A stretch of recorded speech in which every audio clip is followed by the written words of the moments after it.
Joining me now for more on the prospects for aid to those U.S. automakers, two senators from different sides of the aisle. Senator Jim DeMint is a Republican from South Carolina. Senator Bill Nelson, a Democrat from Florida. They join me now from Capitol Hill.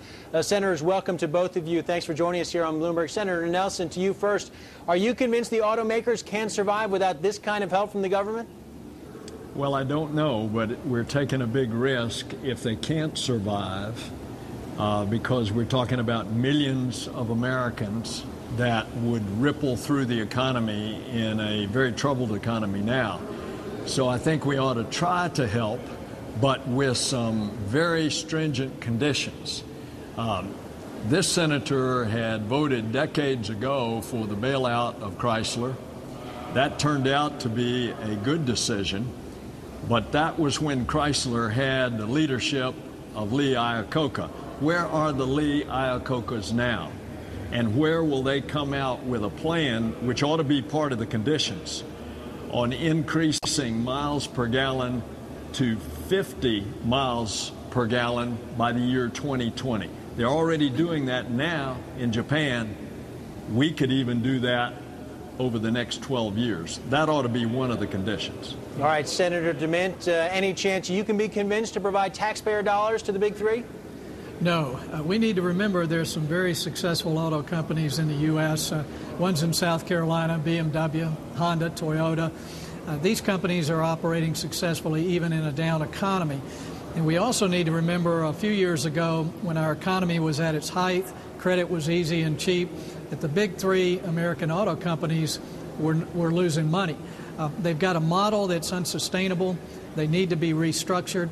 To throw taxpayer dollars at these auto companies before they restructure is just throwing good money after bad. We've already given them $25 billion to retool.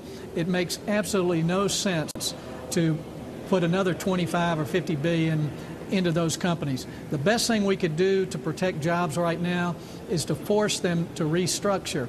Otherwise, they're going to fade away, continue to lose market share as they are today, and those jobs could be lost for good. Well, Senator DeMint, what about 1 in 10 jobs in this country, the automakers argue, are tied to these big three? They may not be in your state of South Carolina, but they're elsewhere. The ripple effects of that right now, given everything else going on in the country, just too great, too much harm to the U.S. economy. How do you respond to that? Well, there are a lot of companies operating under bankruptcy protection with their people working every day. We shop in their stores, Best Buy or Circuit City. And the best way to keep the jobs is to allow them to restructure under bankruptcy protection if they cannot operate profitably under their current structure.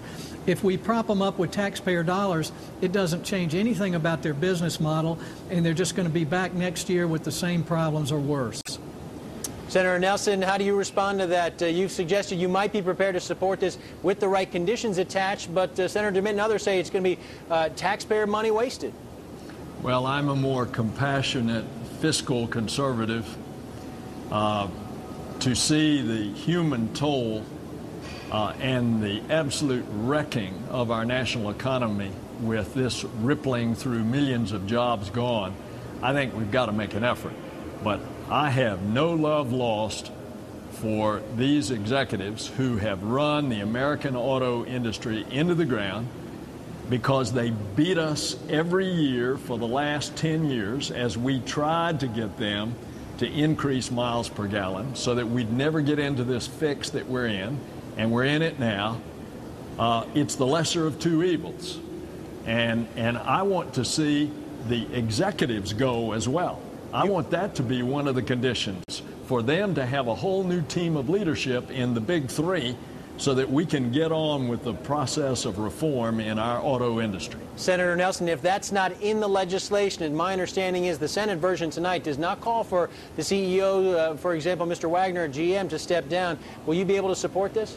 I'm going to have to think long and hard about that. Senator DeMint, how about the management at these positions? Even if you don't support the legislation, would it be any more palatable to you if the legislation required the executives to go? Congress can't manage Ford or GM or Chrysler. And for us to start making management decisions is just symptomatic of how bad it is for government to try to jump into something like this. These companies would keep the most workers they possibly could if they organized or reorganized their whole structure. They've got to get out from under the union contracts in a lot of the financial support systems that they have. If we don't allow them to restructure, we're going to lose all the jobs. The best way to save most of the jobs and to keep our economy at its best is to force these companies to make the hard decisions that they hadn't been willing to make over the last couple of decades. Senator Nelson, where's the vote going to be on this? It sounds like there are a lot of Republicans with reservations. The White House has real reservations about this. What's going to happen this week? Well, I think right now the no's count is that there's not enough to cut off the filibuster. You've got to have 60 votes in the Senate. I doubt it's there. So there's going to have to be a lot of, shall we say, in the South, a little prayer session in order to get at least 60 votes.